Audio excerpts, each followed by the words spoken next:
afternoon, everyone, and welcome to Center for Healthy Sex monthly webinar. I'm Dr. Alexandra Katehakis, and this is Mirror of Intimacy.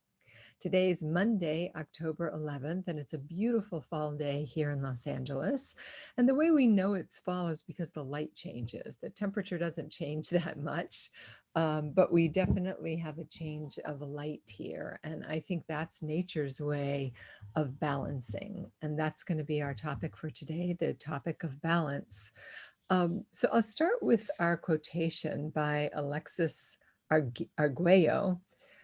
She says, I do think the heart can balance out the mind. If your heart is in a good place, it can give you the strength to do so, the right thing, and behave the right way. So I do think the heart can balance out the mind. That's such a profound statement because when we have good heart rate variability, when we're in what they call a ventral vagal state, that means we can rest, we can digest, we can sleep well, we are at ease, and therefore our mind is available to us. We're in our right mind, if you will. So that means our prefrontal cortex is online and we can think.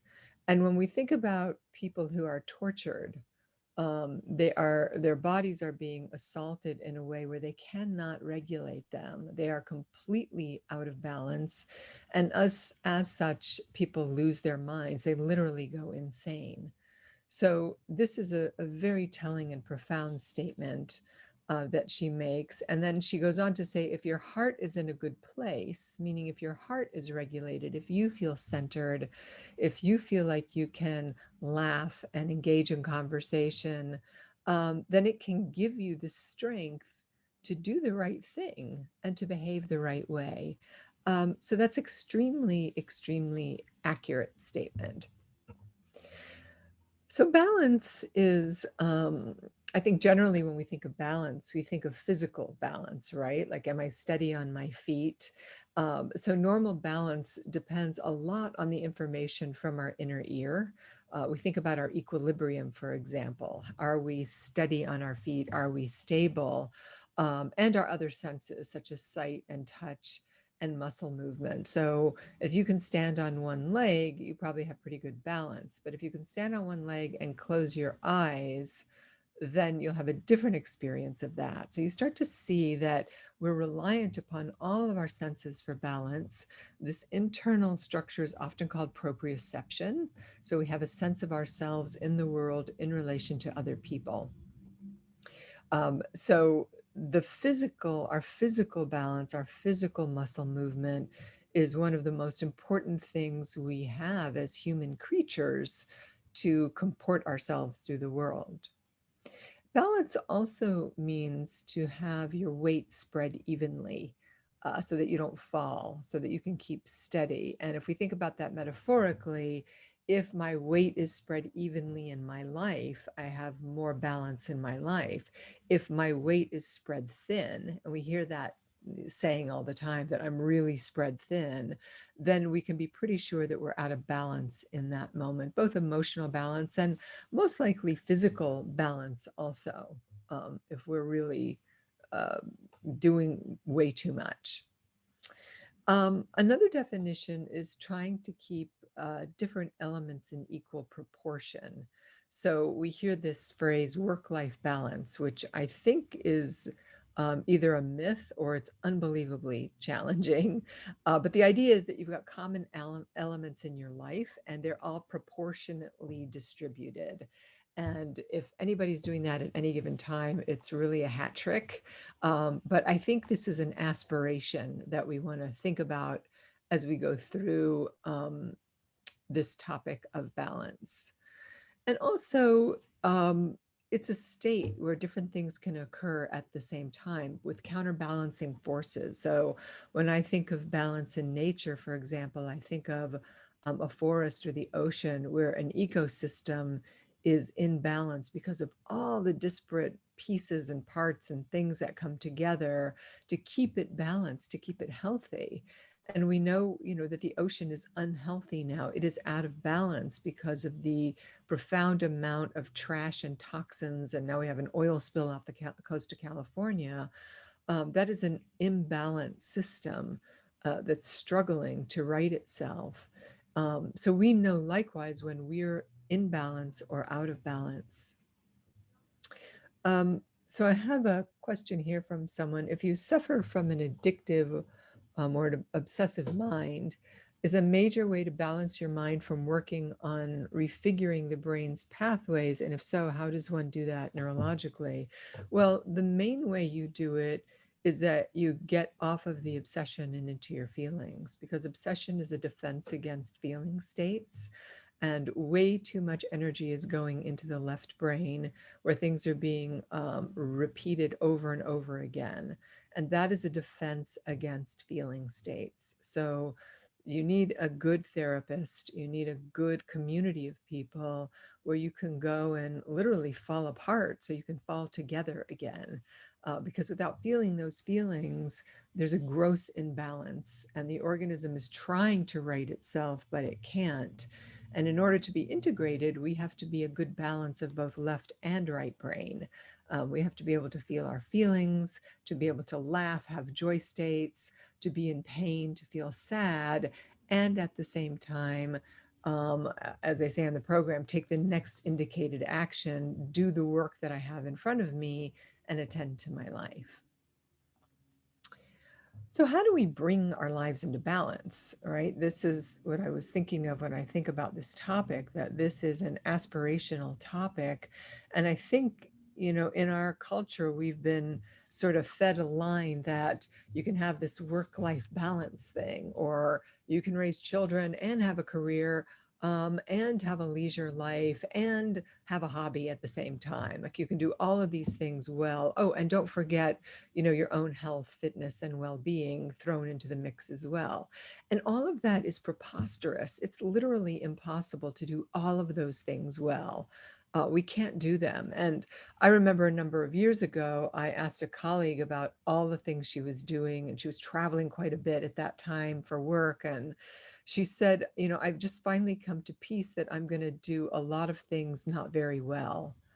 And I thought that was sort of it was an honest statement, but it was a disturbing statement to me because I don't want to do a lot of things not well. I would rather do a few things well. And I think that's been one of the gifts that COVID has brought us, for those of us that didn't suffer, tremendously under the weight of getting sick, or, worse yet, losing someone we loved to this, horrendous virus.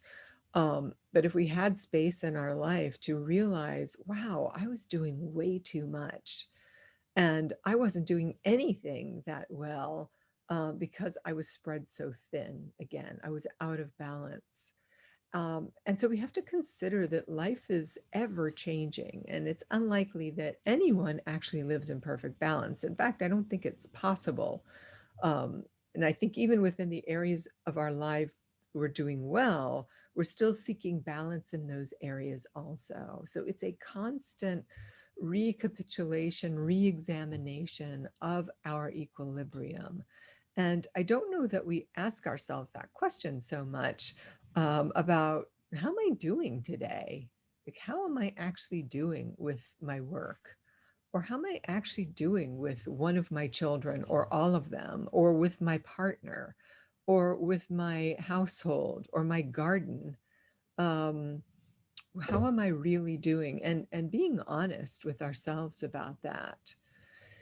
So I love to think about this image of a tightrope walker. I find them fascinating. If I ever get to go to Cirque du Soleil again, I love the tightrope walkers because it seems impossible. I wouldn't be able to do it. I mean, I would start sweating. My palms would start sweating. I mean, luckily they have nets underneath them. But what about those people that tightrope walk between buildings in New York? It just seems so harrowing because obviously there's no net there and they actually could literally die. But if you watch them carefully, they're pursuing balance with a moment to moment negotiation with every step. And they have that long bar, which is the counterbalance, to be able to move the body to find its equilibrium so they can actually take the next step. So in some part of the body, there is a stability, there's a fulcrum that the tightrope walker finds before they can shift their weight to take the next step. And I don't think we move that deliberately. I think, because our brains are so automatic and we move rapidly, and our culture demands this rapid movement at all times, that we don't stop to ask and negotiate, where am I going from here? So, an example might be that at the end of a day, you've got a scheduled workout and it's 10 till 5, and your workout's at 5, but your gym is about 15 minutes from here. And so there's just a quick sprint out the door into the car, jamming through traffic to get to the workout on time, change your clothes, probably start the class late, but nonetheless, you've breathlessly arrived at your yoga class so that you can relax. It's like, hurry up and relax. And I think the challenge in this is to ask ourselves at that 10 till moment, do I really need to put myself through that grinder? Is that really going to be relaxing when I'm jacking up my cortisol and my adrenaline to go get to this thing that's supposed to bring me relaxation? Or do I need to counterbalance this in this moment? Do I need to stop and take a deep breath and just sit at my desk and say, wow, I actually missed my workout today. So what am I going to do now? How do I take a deep breath? How do I calmly get up from my desk, drive home like a sane person, and maybe put on a yoga video that I do by myself? Or just get out my mat and do some restorative yoga because today was so grinding that a vigorous workout might not be right for me. Or maybe I shine it all together and I just go for a walk. But really checking in with ourselves and not just jerking ourselves around or yanking ourselves from one activity to the other in search of this elusive balance. So as always, if you have, questions or thoughts or anything you want to share, feel free to do so in this conversation. When one area of our life comes into balance, and sometimes just beautifully and perfectly, we might not notice that another area just goes slightly out of balance. And as long as we're noticing that slight out of balance, I think we're fine. It's when we don't notice, when we don't have our intention on what's going on, that things start to unravel and get problematic. And I think this is especially difficult for people if they have multiple addictions. If they do have sobriety in one area, but then they struggle with another area, say, you're sober from drugs and alcohol, but occasionally your food gets out of control or your work gets out of control, so that you are constantly having to be vigilant about all these areas because you have a naturally impulsive system. And you can do tons and tons of work on that, and you can be careful about it, but that may always be the nature of your particular brain. Now, when somebody's that impulsive, they really, really should consider a mindfulness practice, because that's the best thing to help yourself under those circumstances. But even admitting that you need a mindfulness practice is the beginning of putting more of yourself into balance on any given day. So just notice right now, if you take a moment and ask yourself, what areas of my life are really in balance right now? And what else might not be quite as tidy?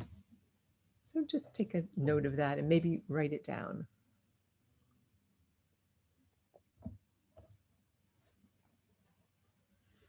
So someone writes that this notion of balance is difficult to communicate and even for ourselves to imagine, because we have this nagging feeling that we're underachieving or we're lazy.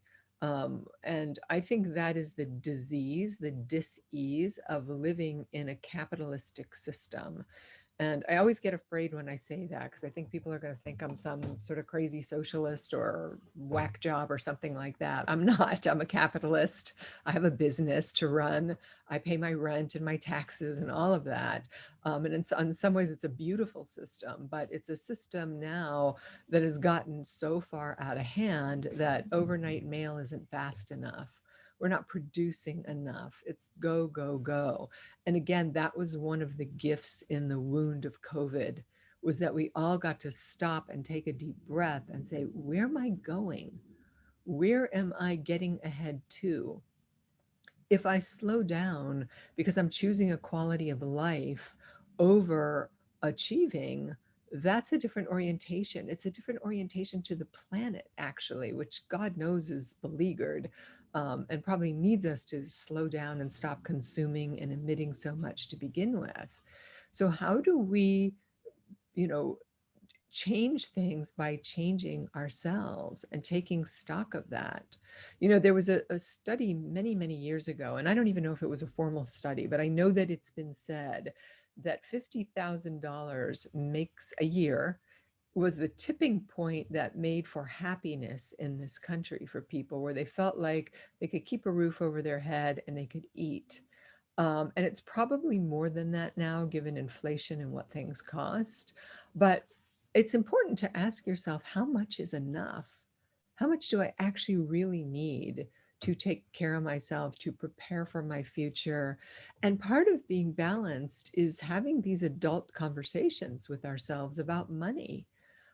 Do I have my head in the sand about my finances, about where I want to be 10 years from now? How do I look ahead? How do I get out of debt, credit card debt, and start to save money? Because if you save money exponentially, you start to have more money. And these are not things that were taught in middle school and high school. These should be classes that were taught, just like boundaries and how to be psychologically sound. How can we be financially balanced and sound so that we're not grinding ourselves and our nervous systems in these ways, or feeling guilty or lazy, where you're working, working, working, and spending, spending, spending, and have nothing to show for it?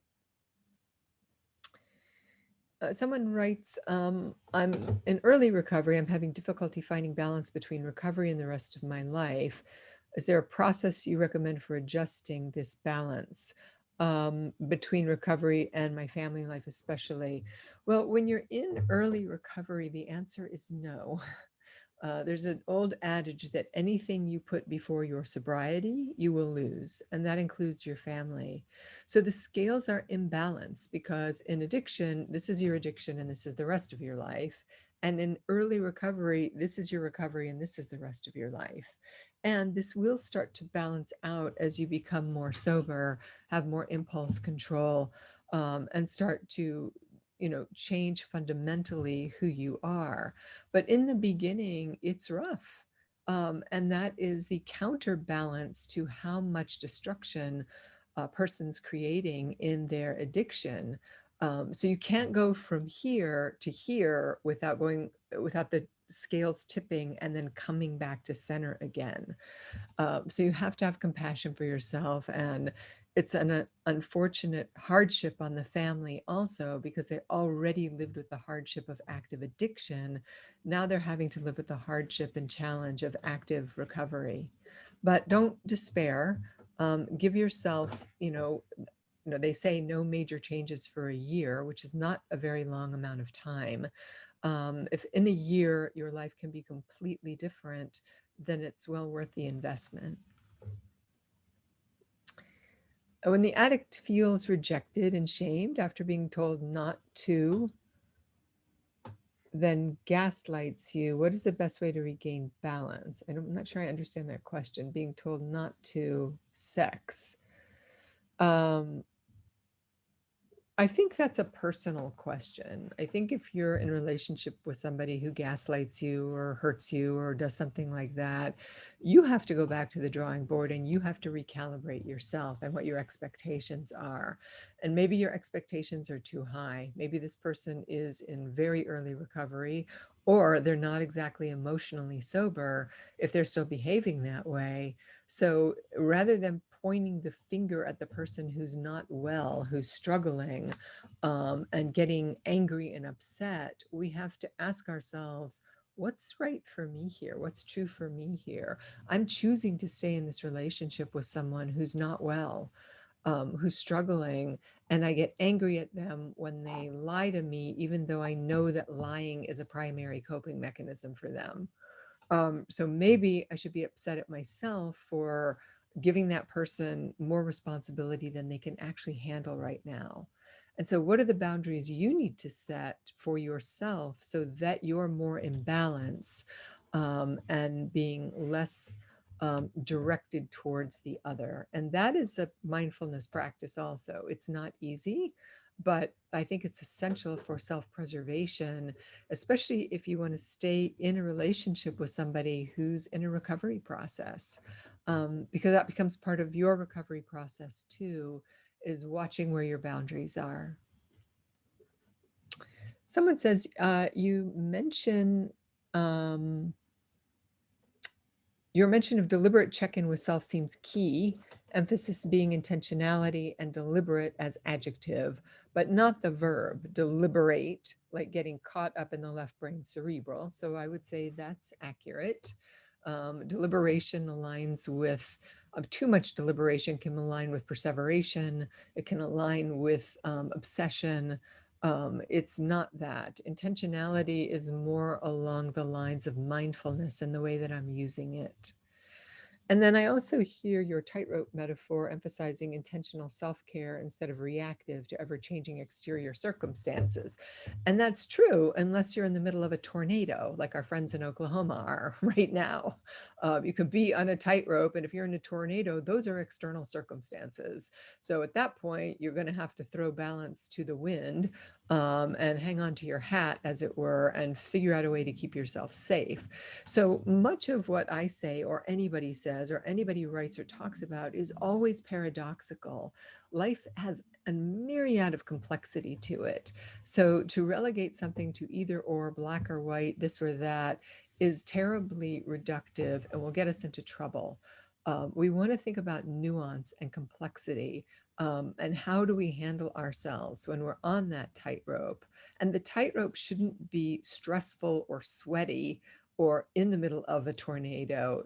We should, not should, but I like to think about just being on a tightrope every day. Do I lean this way? Do I lean that way? Do I put my weight here, there? Do I take another step? Don't I? Do I race off to the gym, or do I just take a deep breath and say, you know what? I'm not going to make it today. And I'm not going to die. I'm not going to kill myself over this. It's not the end of the world. There are other things that I can do. Maybe I can go home and spend more time with my dog or my garden or a child or something I've been meaning to do that I haven't gotten to, and just not make a big story about it. So let's see, how do we model balance to our children, especially with us spending more time online? How do we have these conversations? Well, my guess is there are probably children's books about balance or coloring books. And when you model being centered, and that's where we started with this beautiful quotation mark, is I do think the heart can balance out the mind. That's scientifically proven that when we're out of our minds, it's because we're in an aroused state. We've got high sympathetic arousal, high adrenaline, cortisol, running around like a chicken with your head cut off. If your children see that, they're going to behave the same way. If they see you stopping and taking a breath, or if you regulate them when they're starting to get highly excited in a way that's not just play, but problematic, and you down regulate them, you pick them up, you hold them, you soothe them, they will start to mirror and mimic your nervous system. That's what happens in a household. If everybody in the household is, screaming and yelling all the time, you're going to have screaming and yelling kids and a dog that's barking constantly. If there's regulation happening by the adults in the system where they're breathing, they're giving each other hugs, they're tending to the children, everybody comes down a notch, and you've got more of a regulated system and more secure functioning throughout the household. So I want you to think about that when we're regulated in the way that I'm talking about. And I said, I talked about not making a story. We have that adage in our lexicon of roll with the punches, go with what is, and allow for this dynamic equilibrium and less rigidity and grasping, because that's what I think tightrope walkers have. There's that internal equilibrium I was talking about at the beginning, that proprioception, where they know where the edges, your body knows where the edges of things are that you're tuning into. instead of being in a racing mind that says, oh no, but I've got to get this done, or it has to be this way, or it can't be any other way. Those are all statements that are collapsing down on the system, instead of taking a breath and being open to, let's see what other shift comes along here. Who knows what will happen? Maybe if I race like a lunatic to the exercise class, I get there only to find out it's been canceled. And so you never know that when you recalibrate, maybe you're dodging a bullet. Maybe you have an intuition that something wasn't going to go well anyway. And so you did the right thing. And when you start to see unmanageability in one area of your life, you can be sure that you are out of balance. When something's really going off the rails, that should be a surefire sign to stop. I think what I'm talking about is, how do we pay attention so that we never get that far off the edge? So we don't fall off the tightrope, even though there's a net. You'd rather not take that fall than to notice that, whoa, I'm moving too fast here. All right, let's see. Someone else says, what are some ways I can balance beginning to date again while being mindful of past tendencies while in recovery from love addiction? So, ways I can balance beginning to date again. Well, starting with a dating plan and having a very clear dating plan. And I know people have a lot of resistance to this, but typically when we decide we're going to go on vacation somewhere, we get super excited about it and we start reading about where we're going. Where am I going? What kind of restaurants are there? Clubs, people, beaches. We want to get acquainted a little bit with the place in our head and at least have a fantasy about it. Maybe watch some YouTube videos about it. There's a preparation for it and anticipation of it that helps get out of the fantasy of what I think it's going to be like and actually see what it's going to be like because I'm reading about it or watching a video about it. And I think if we handle dating in the same way, we would be more right size. So less in some big fantasy about, finding our knight or princess in shining armor, and getting kind of more right sized about it. And it helps by really thinking about what went wrong in past relationships. What was I doing that made that relationship so bad and problematic and out of balance? And then what kind of person did I choose? Not that that person was bad or wrong. It's just that their dysfunction matched my dysfunction.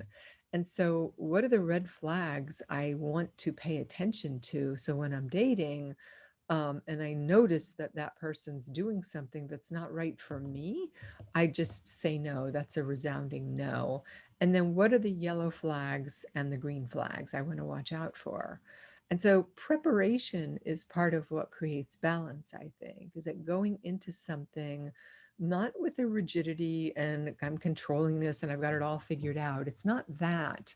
It's just a preparation, that I'm going to be able to take care of myself if I get into a situation that's not great. So, an example might be if you're traveling, you take a little first aid kit, right? You take some band aids in case you get blisters, you take some neosporin, maybe, a bandage or some other things. You don't have like a full hospital kit in your suitcase.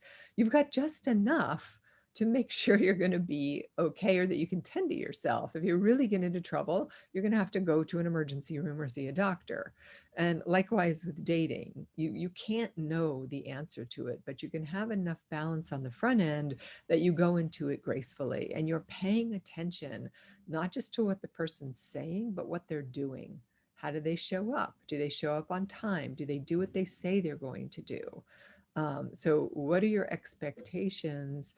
And are you seeing this person as a real person, not as some fantasy person that you would like them to be? And being mindful of your tendencies is important. Do you overtalk or overshare, or do you get super coy and seductive when you know that's part of your anxiety and what you do to try to lure somebody in? Do you overpay? What are the things, what are the ways that you violated your boundaries in the past? And you should have a list of those in front of you before you go on dates. And you should be very clear. Those should be memorized, actually, that you can't do that. And for as much as you might just be dying to do it in the moment, the experiment is with yourself to see, what if I didn't do that? Can I tolerate my anxiety? What else might happen here if I don't reach for the check? Because I'm always overpaying. Or at the beginning of the date or before we even set it out, I've made an agreement with the person that we're going to split the check, which really makes me uncomfortable, but I'm going to do it anyway. And you may never see that person again, but you learn something about yourself. So think about it as dating yourself and getting to know yourself through these dates, not the performative aspect of trying to find the one. It's the same performative aspect of having to have intercourse or having to have an orgasm. What if you just go on a date to learn about yourself and see what happens and be less interested in whether or not that person is the one? And I think you'll come away feeling a lot better about yourself, and you might be surprised about the person. That would be great. But for the most part, dating is kind of a numbers game. You have to go out with a lot of people until you're super clear about what you don't want, so that when what you do want shows up, you'll know it.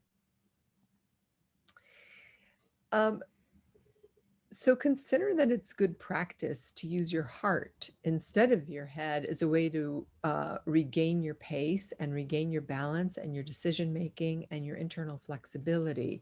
And, the Buddhists say, think with your heart, not with your head. We're talking about a regulated heart allows us to actually think more clearly because there's no drama, there's no upset taking place. Again, we're able to rest, digest well, breathe. So you might be surprised to find that your own personal form of balance might look and feel differently than what you thought it might look like. And it won't look like anybody else's because you're not anybody else. Oscar Wilde has that beautiful quote, be yourself, everyone else is taken. So just be yourself, breathe, let yourself feel into the center of who you are. And that's the beginning of a balanced state in all areas of your life. In a relationship, I struggle to keep a balance between autonomy and connection. That's like an age-old balance. That's something I talk about in erotic intelligence, and it's one of the paradoxical features of the human organism that we really, really need attachment and close in love and connection, and we really, really need our space. And I think when you come to peace with the fact or acceptance that you need a lot of space, and your partner probably does too, you will do much better. And I think that is one of the gross myths that we have to deconstruct in our culture also. This idea that we're fused with somebody or we're emotional Siamese twins with them is preposterous. We can't get all our needs met from one person, nor should we. It's a burden. Imagine if somebody was, wanting all their needs met from you. And we all need space to meditate, to read, to work out, to putter around in whatever things interest us. And that doesn't mean that we don't love our partners. Oftentimes, it's because we love them so much and because we do have such a strong attachment that we have the freedom to wander around and have more space. So these are conversations and negotiations with a potential partner or with a current partner where maybe you sit down and say, you know what, I just realized I need a lot of time to myself. I never realized this about myself. Or I was so busy accommodating everybody around me that I didn't realize how much I enjoy my own company. And that kind of solitude is very different than isolation. And I want you to think about those paradoxes also. Isolation is a not connecting. It's a scary place to be. There aren't people around us, and we become very lonely and we fail to thrive in isolation. But solitude is like a breath of fresh air. It's what happens in contemplation or prayer or long walks or a good hearty run when you come away with a whole bunch of endorphins. It's what helps us restore balance in our system, both literally and figuratively, in our blood and the oxygen in our body so that we feel vital and alive. So don't underestimate the power of solitude and the amount of time that you need to be alone. And don't be ashamed about it. Make sure that's one of the things that the people around you know about you. And my guess is they need it too. How do we keep balance in a polyamorous relationship? How do you keep growing in love and communication? Well, I think not just in polyamorous relationships, but in all relationships, the number one item that makes for great sex, a happy life, is communication. And people don't do enough of it. Where you sit down, again, this is a balance issue, on a regular basis and say, how are you doing? We make so many assumptions, and that is the nature of the left brain. It fills in the gaps all the time. I think I know what my partner's going through. I think I know what he's thinking. I think I know what he wants. I think I know what he's going to say next. And all of that is just absurd. It's not true. When we're deeply curious about the other, when we really want to know, how are you doing? What's going on with you now? That's where the novelty of life lies, because we're always learning about ourselves and each other.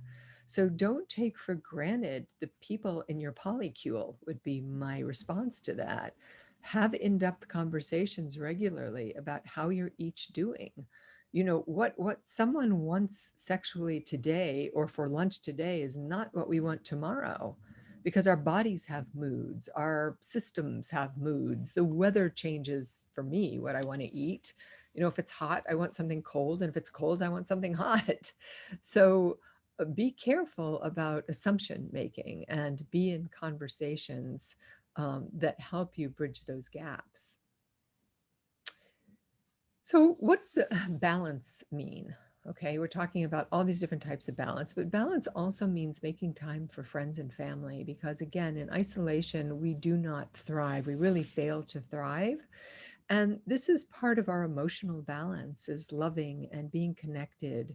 And having a support system is important because it makes us feel like we're cared for and loved and like we matter. And even though we're not thinking about that support system, like right now, I'm not thinking about the people in my support system, boy, am I happy when I know that if I need something, I can pick up the phone and call. Or if I have a birthday, I'm going to get a whole bunch of text messages and love, on the phone, and people coming forward I haven't heard from in a while. There's something really lovely about that. And everybody's had that experience where people sort of show up and say, hi, how are you doing? I see you. I care about you. And knowing that someone cares about us really boosts our well-being also. So it's a good feeling to be supportive of other people and to feel supportive, so that you have a circle of care or a community of concern, so you don't feel so alone in the world.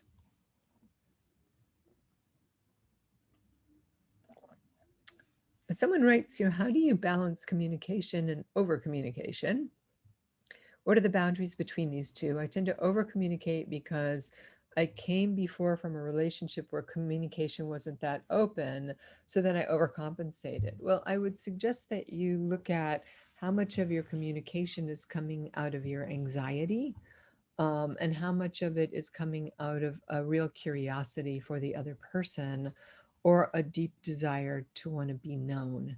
And see if you can use an economy of words and not over explain yourself. It's enough to state something once and then to ask the person if they have any feedback or if they need more information, but not repeating ourselves over and over again. And sometimes these can be gender related issues. Women, I think, love to talk because it releases oxytocin. It makes us feel more connected and more loved, and it's a good feeling, the talking. Whereas males who are strictly heterosexual can feel quite impinged upon. They have the opposite experience of an oxytocin release. They are going to get that more from touch.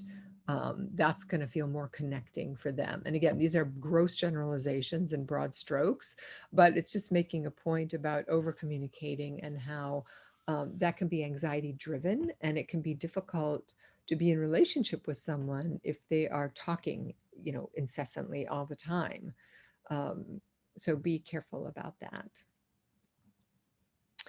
So, what are some of the things you can actually do? What are some of the takeaways from this conversation today? And one thing is to take a break, right? In the middle of your workday, whether it's 5 minutes, just take a break to relax and take a deep breath and sit in silence. Just for a moment when you're at your desk today, just stop, close your eyes, take a deep breath, let there be silence, and see if you can just recalibrate your heart rate and your nervous system. Because when your heart is right, your mind is right. And that is a gift that you can give yourself sometimes several times a day, if you just stop and think about it. And then what do you wake up to? Do you flip on the news immediately? Do you turn your electronics on immediately? Are you grabbing at what the latest and greatest is on your feeds? Can you just not do that? Can you give yourself a good 15 minutes just to wake up? Take a deep breath, stretch, look outdoors, look at the day, pet your cat, make a human connection, and start to notice the feeling of waking up to this body, to this day, as opposed to automatically just dunking your head into the news grind, and starting to activate your cortisol system about what's so aggravating in the world and maybe not going so well. So do tend to yourself in that way. And then this is a great time to look at, what is my lifestyle like? How healthy is my lifestyle? What am I eating? Am I exercising? Am I staying hydrated? How am I sleeping? These are core to balance. These are really core things: our food, our exercise, and our sleep. And without those three things, we're really going to be out of balance. And, I think there was a saying like in the 90s, you can rest when you're dead. And sleep deprivation was really heralded as the type A overachievers, premier emblem for getting it done. And what we came to realize pretty quickly is that it was making us sick as a nation. And in fact, a lot of obesity has been tied to sleep deprivation, because the hypothalamus gets confused. It doesn't know whether you're hungry or you're tired. So if you're exhausted, you just want to eat all the time in an attempt to, wake up. And that's a really bad cycle to get into. So, what are you eating? Are you sleeping? And how much exercise do you get? And exercise was also something, especially during the 80s and 90s, when that was like the thing. You had to be buffed. And increasingly, we recognize that exercise is just about well being. You don't have to have a six pack, but you should be moving 5 days a week, whether it's walking or on a treadmill, or whatever it is that you like to do, riding a bike. Not so much for vanity as much it is for your health. That the body is essential, that the body moves. And so many of us sit, that it's really problematic for our organs and our heart. We need to get the blood pumping and moving. So rather than doing it through obsession or adrenaline, or creating these false environments in our work day that, we've got to get so much done, how about we actually just literally get out and move the body? So if you can, on your lunch break, go take a walk around the block. Getting organized is a way to get into balance also. Take a look at your desk or the inside of your car, or hopefully people had time to tend to closets during COVID. But how do you want to organize yourself so you don't have too much clutter around, so that you recognize, like, these are the top three priorities for me. I don't need a desk with 500 pieces of paper scattered about, because that's, if that's what your desk looks like, that's what the inside of your mind looks like. And it makes it very difficult to strike a balance if you're disorganized. Then give time and energy to the things that you love. Don't let those things wither away. What is it that you really love that you've been neglecting? What can you put your attention on so that you can bring that thing back into balance? And maybe you won't have a stellar garden. Maybe it won't be top notch because let's say you love gardening. Maybe it'll be good enough, but at least you're going to get out there and pull some weeds, and freshen up the soil and cut some things back so that you feel better internally when you look out your window and see, oh, I'm tending to my garden. And sometimes something that simple can be a bellwether for the rest of your life being in balance. That I had a client once who said that he knew that his life was out of balance when there were dirty dishes in the sink. And as long as he was washing his dishes, the rest of his life was in balance. But that dirty dish thing was a sign of impending unmanageability for him. So ask yourself, what is the one thing that I can look at to see whether I'm in or out of balance in my life? And then, of course, surround yourself with positive people, people that support your endeavors, that support you taking time to yourself, that support your health and well being. That, if you call and say, oh, I don't know if I should race to my workout or not, they'll say, don't do it. Those are the kind of people that you want around you. And then can you set goals for your future? What kind of a life can you imagine having? And what one thing can you do every day to move yourself in that direction? So earlier I talked about financial unmanageability and financial messes and how to get your financial life in order, in balance. And maybe it's about taking a look at it and saying, okay, I have a credit card I have to pay off. What am I going to do related to my spending to get that paid off so that I can start to put a percentage of my paycheck into a savings account because I want to start investing money because I want to have a future. And I don't want to be caught unawares. I just don't want to wake up one day at 60 and say, uh-oh, I didn't save any money. So that's another thing that you can do to start to get into balance. And then finally, I think it's important to know your limits. The moniker of just do it is super helpful and exciting, but I don't know that it's necessarily balanced. So think about what you really can and what you can't do versus what advertising tells us we should and shouldn't be doing, and make peace with yourself. We're all so different. We have different likes and dislikes, different ways of expressing ourselves creatively, different types of sexuality and sexual interests, different bodies that respond in different ways. So don't compare yourself to anyone else. Get rid of the FOMO. Start to go inside yourself because everything you need, all of your answers are within. Stop blaming and shaming people around you and know what you actually can and can't do and see what happens from that vantage point. So today, under the Healthy Sex Acts, under Balance and Mirror of Intimacy, the first one is take stock of the areas of your life that seem out of balance. And that might include health, such as exercise, diet, cleanliness in your home or office, or problems in primary relationships. And choose to address one of them and start to move on to the next one and the next one. But make a list of what's out of balance, pick one of them, and then ask yourself, what one thing can I do every day to move in the direction I want to go in? And then notice whether you can sustain balance in multiple areas of your life, or you have particularly difficulty in one life, or not one life, but in one area, or if maybe you've just got too many things going on and you sadly need to eliminate a couple of them. There's no shame in that also, that I can't do it all. Right? That's the thing that we were told. You can do everything, you can have it all, and it's actually not true. So do what you can do. And finally, seek help if these areas are consistently unmanageable. If you think that you've got deeper seated issues where you need professional help, so you can get healthy, there's no shame in that whatsoever. So no shame in your game. Be true to who you are and see what little ways you can strike a balance today and every day. So I hope you have a beautiful October as it's ushering in the holiday season, that you find ways to find moments of balance, just as nature is rebalancing herself every moment now. And I look forward to seeing you all in November. So take good care and stay healthy and be well.